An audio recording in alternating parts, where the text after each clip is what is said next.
23 prácticamente es el mismo que el 26 de nuestra Constitución. El derecho a ejercer el control de los poderes, el derecho a presentarse como candidato, etcétera, etcétera. Y nuestra Constitución, además, es una de las más progresistas, porque la Constitución, en el bloque de constitucionalidad, el artículo 256, dice que la Constitución dice cede su lugar en esta cúspide que hay, en esta pirámide, porque la Constitución es la madre de todas las leyes, pero la misma Constitución en este bloque de constitucionalidad, en el artículo 256 dice: yo, Constitución, cedo mi primacía a los tratados y convenios internacionales. O sea, eso está constitucionalizado. Claro. Entonces, con esto termino para hacer la primera ronda. Entonces, ¿qué es lo que ha hecho el Tribunal Constitucional? Tanto en la Constitución Política del Estado, en el Código Procesal Constitucional, el Tribunal tiene mandatos. Y los mandatos que se le da es interpretar a la Constitución, hacer el control de constitucionalidad, pero no solamente de constitucionalidad, sino de convencionalidad, es decir, de los convenios. ¿Y cómo dicen nuestras normas que tienen que hacer este control de constitucionalidad? Dice en base a lo que fue la voluntad del constituyente. Y con esto termino. La voluntad del constituyente nunca fue limitar el mandato del presidente y el vicepresidente. Es más, el tribunal tiene que recurrir a las actas, hay la enciclopedia de la Asamblea Constituyente, y en la página 900 y pico está justamente por qué el constituyente dice que tanto el presidente y el vicepresidente deben ser elegidos de forma continua mientras el soberano así lo decida. ¿Por qué se cambia, querida amiga? ¿Por qué cambia? Porque en ese contexto, porque hay que ver la Constitución en el marco de las condiciones histórico-concretas y también de las luchas sociales y políticas. En ese contexto, la oposición de la Asamblea Constituyente no quería aprobar nuestra Constitución. Entonces se hace una reunión aquí en Cochabamba con partidos políticos, la oposición, y cambian 100 artículos de la Constitución.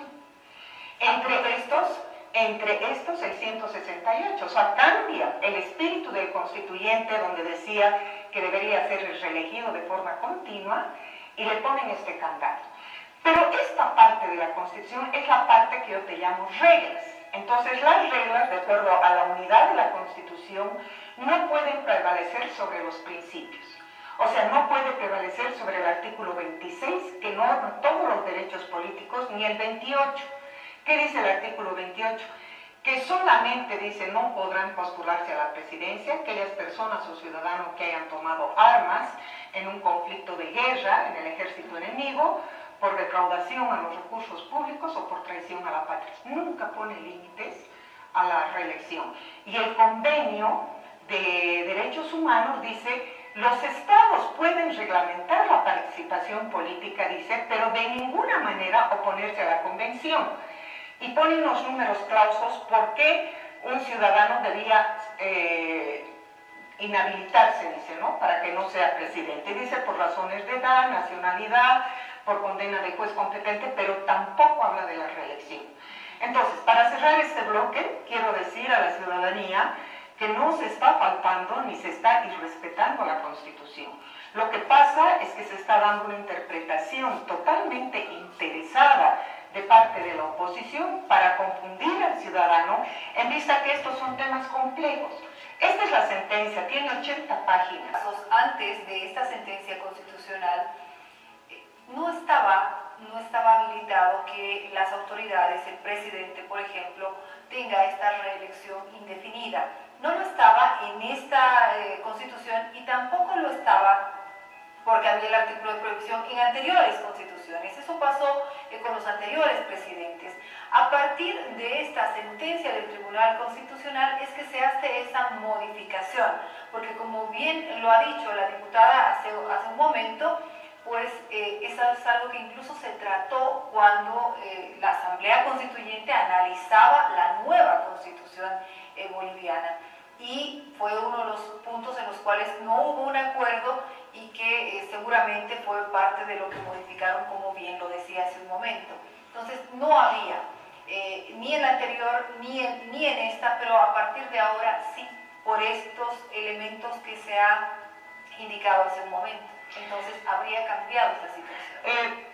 Sí, pero una aclaración. Desde 1825 hasta la fecha, todo lo que se ha venido a llamar asambleas constituyentes, que en realidad eran modificaciones a la Constitución que hacía el Congreso, ha habido como un electrocardiograma, ¿no? Momentos en que se definía en que la elección iba a ser indefinida. Otros momentos se acortaba el mandato, se decía no es definido. O sea, no es cierto que antes no había una elección indefinida. Es más, han habido, por eso te digo, los contextos histórico-políticos desde 1825 hasta la fecha, ya había ese debate, siempre hubo ese debate. Y otro tema que había en debate, que también miente la oposición, es en toda constitución, en el mundo entero, siempre han habido artículos contradictorios en la constitución. Por ejemplo, y aquí yo quiero señalar el gran debate que se hizo en Alemania y también en España, porque había una coalición de artículos que entraban en contradicción. ¿Cuál es la diferencia? La diferencia de los actores, de los juristas, de los actores políticos, tanto oposición como oficialismo, en esos países se sentaron y debatieron el tema con una altura que enriquece la jurisprudencia de esos países. Es más, por ejemplo, sabemos que Merkel, la de Alemania, ¿cuántas veces está ya siendo elegida? Es la cuarta vez. Es que hay una madurez política. Lo que pasa es que la oposición acá mintió el 21F para volcar los resultados del referéndum, sigue mintiendo. O dime tú, querida amiga, cuando se descubrió la verdad, cuando el propio Valverde, que denuncia la existencia de un hijo y antes de irse o escaparse a la Argentina decía no, el hijo no existe. El propio León en el hospital dice Gabriela Zapata mintió. La misma Gabriela Zapata dice mentira, nunca hubo el hijo, me obligaron a mentir. Cuando tú has escuchado a alguno de la oposición o de sus líderes decir qué barbaridad, cómo se mintió, nunca dijeron. ¿Y por qué? Porque ellos fueron los que armaron toda esa política mediática basada en el escándalo. Y te voy a decir por qué, porque quiero aclarar a la ciudadanía, el MAS nunca ha dicho que la gente va a votar como masa, como oveja, no. En todo el electorado, por ejemplo, el 21 fue el 48 punto y no sé cuánto por ciento que tuvo el MAS, es el voto duro del MAS, que oscila entre 48 y 50. Y hay una masa de votantes, sobre todo en las capas medias urbanas, que es del 10%. Esta, la ciencia política la denomina el tercero en disputa, aquel ciudadano que no se define ni por este lado ni por otro, y que va a tomar decisiones por lo que escucha en la radio, en la televisión, porque tampoco te va a leer un programa de gobierno de 300 páginas.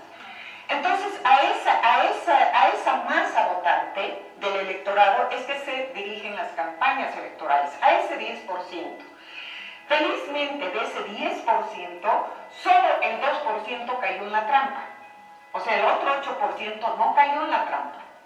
Entonces, el voto duro del MAS se mantuvo en relación, porque tú sabes que en 2014 hemos tenido 60% y pico, que era esa masa que te digo que define su voto por el infoentretenimiento. ¿Qué quiere decir?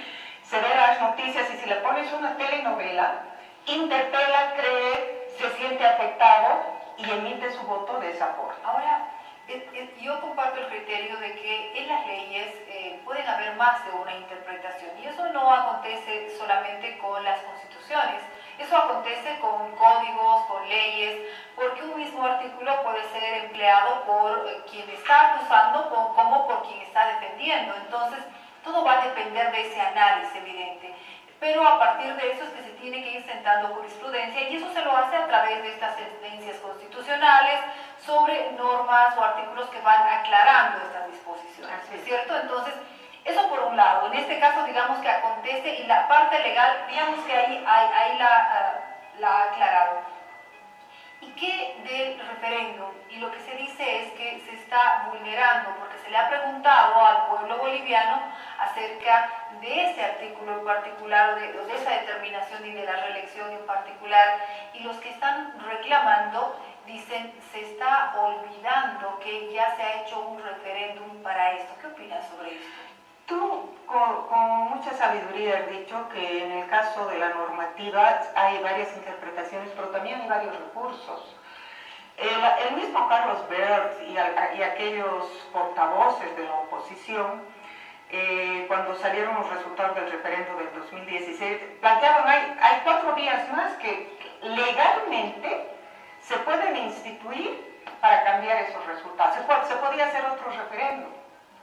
Y varias otras vías, que no se la toman. Una de las vías era esta, que el MAS la planteó en su congreso en Santa Cruz. Teníamos 4 vías políticas absolutamente legales, que no se estaba totalmente yendo a contrapelo ni de la norma, etc. Pero yo quiero aclararte como diputada una cosa. ¿Cuál era la pregunta del referendo? Hacer una modificación parcial de la Constitución, de un artículo. Como el ciudadano se manifestó en no modificar ese artículo, la Asamblea dejó el status quo y no aplicó ninguna modificación, o sea, dejó así. Pero otra cosa diferente son con los artículos principistas, como los derechos políticos que te he mencionado y los otros, que dice la misma Constitución que tú no las puedes cambiar con una reforma parcial. Ahí tienes que convocar a una asamblea constituyente. ¿Por qué? Porque son los que te marcan la interpretación justamente. Y toda la parte principista de la Constitución va a contrapelo de ese artículo, porque ese artículo fue metido de contrabando. Pero además hay otra diferencia. Lo que se está planteando en la acción abstracta de inconstitucionalidad es la inaplicabilidad. Es una figura jurídica que la Corte Interamericana de Derechos Humanos ya ha sentado jurisprudencia. Han habido 4 países a través de la cual la Corte ya se ha manifestado, igual que nuestro Tribunal Constitucional, haciendo prevalecer los principios. Entonces, la jurisprudencia de la Corte también es vinculante para los estados que la han suscrito, porque lo pactado obliga, dice la Convención Americana, y si el Estado boliviano además promulgó una ley para aprobar la Convención en la época de Jaime Paz, no fuimos nosotros los que ratificamos la Convención, o sea, lo pactado obliga. Entonces el Estado tiene que hacer cumplir, y la Corte tiene que hacer cumplir ese su artículo 23 en relación a los derechos políticos, que plantea que no se debe discriminar y también que debe ser de forma igualitaria la elección. Y si tú inhabilitas a un candidato potencial, como es el presidente Evo Morales, que tiene una gran simpatía de la ciudadanía, no estás, tú y yo somos electores. Yo obviamente me identifico con Evo, el compañero puede identificarse con Evo y el compañero también. Pero si se lo inhabilita, ¿en qué queda el sentimiento colectivo? Nuestro derecho por una opción política. Y la opción política te viene por el proyecto que tiene el MAS, por los megaproyectos aquí en Cochabamba. Tenemos urea y amoníaco, tenemos acá San José, la planta de San José para generar energía eléctrica. Tenemos Misicune, nunca antes proyectos soñados, porque en este país nunca se hizo la industrialización de los recursos. Entonces, ahora se cree que con esto de que no existe el hijo, por ejemplo, con estos elementos que han pasado después del 21F, la situación política en el país habría cambiado, el MAS, particularmente el presidente Morales, habría recuperado esa masa electoral. Si tú te fijas el día de ayer, los activistas de Bolivia dijeron no, pero no es que Bolivia dijo no, Cochabamba dijo sí, La Paz dijo sí, los cochabambinos dijimos sí, que se cambie el artículo, ¿no? Si tú te has fijado el bloqueo, eran las cintas amarillas de la alcaldía, en todas las calles, o sea, el alcalde con sus funcionarios ha puesto los basureros. Si lo ponía yo a otro ciudadano, te hubieran multado, pero todos los trabajadores de la alcaldía ponen las cintas esas que cuando arreglan las calles, así eran los bloqueos, o sea, vacíos con algunas cintas, y donde había gente hubo mucha agresión de parte de los que hicieron el paro contra ciudadanos que pacíficamente se estaban movilizando. Es más, el paro yo creo que ha sido un fracaso porque han habido estas multitudinarias concentraciones en todo el país. Cuando hay un paro cívico no puede haber ese tipo de manifestaciones. Yo he recorrido las calles para ver los bloqueos, eran sillas vacías, a veces eran pititas porque tampoco estaba, y el alcalde iba recorriendo, iba haciendo poner lo amarillo. ¿Cuándo se ha visto un paro cívico de esa naturaleza? Mientras concentraciones de apoyo al hermano Evo han sobrepasado casi las 300.000 personas, se dice, en La Paz. Acá en Cochabamba nosotros hemos hecho un cálculo de los 50.000 y en la Plaza de las Banderas 5.000, de acuerdo a la información que ha estado circulando en internet. Entonces, eso demuestra que hay nomás un reflujo en ese sentido, porque la gente ya no pudo ser manipulada esta vez. Porque la anterior movilización, a partir del cual cambian el Código Penal, hacen que el hermano Evo abrogue el Código Penal, fue también con mentiras. Porque ellos leían, digamos, un artículo y no leían el subsiguiente donde se aclaraban las cosas. Pero eso, quiero decirte, con eso concluyo, eso era toda una parte, toda una estrategia que tenía el oficialismo para generar una crisis de Estado. A los órganos de poder más importantes, a la Asamblea Legislativa, descalificando el código, se la estaba desautorizando. ¿Y quiénes eran? Los mismos que en el pasado, cuando viene la Operación Milagro de los cubanos, fueron los mismos médicos que hicieron esa huelga. Y ellos, estos mismos actores, se lanzan en eso. El otro golpe que quisieron dar al Estado es al Tribunal Constitucional, porque mintieron también, decían que el Tribunal no tenía atribuciones para hacer el control de convencionalidad. Entonces, y eso no es cierto. Entonces, seguramente no va a haber conflicto ni enfrentamiento entre la gente, porque lo que se habría visto, de acuerdo a lo que manifiestan, es de pronto acciones aisladas de algunos pequeños grupos. Sí, a mí lo que me llamó la atención es de un diputado suplente. Si tú estás convocando una concentración y estamos pidiendo, cada grupo convocó en tiempos diferentes, en horarios diferentes y en espacios diferentes. Yo me imagino que este diputado, por ser bastante joven, ¿cómo se fue a meter, digamos, a la plaza? Eso fue una provocación, porque es como si yo me fuera a meter a la Plaza de las Banderas, ¿no? Al meeting que estaban haciendo ellos. O sea, había este tipo de provocaciones, unos por inmadurez y otros porque querían evidentemente generar el conflicto, como le pasó al compañero del sindicato Barrientos, que realmente lo agredieron de una forma abusiva, los del CEDES. Mira, ahí está el paro, ¿ves? Ese era el paro de la alcaldía con las cintas amarillas. Entonces, el pueblo tiene conciencia histórica, y se ha dado cuenta que la política mediática basada por el escándalo es toda una estrategia que ha sido trabajada no ahora, la han implementado en todos los países del mundo, solo que ahora corregida. Y por ejemplo, Castells tiene libros maravillosos que te hablan cómo funcionan los TIC, las tecnologías, cómo funcionan todos estos grupos de las redes en la actualidad, y hemos visto todos los procesos que ha seguido en España, en Grecia, etcétera, ¿no? Y lógicamente el cuarto poder, los medios, han influido para difundir ese desprestigio en un momento muy importante como fue el referéndum del 2016. Pero después todas las aclaraciones, inclusive está circulando ahora un video del padre del niño que lo hicieron pasar como hijo de Evo Morales. Y él dice, ¿cómo es posible? Me engañaron la señora. Y ¿sabes qué a mí me ha consternado?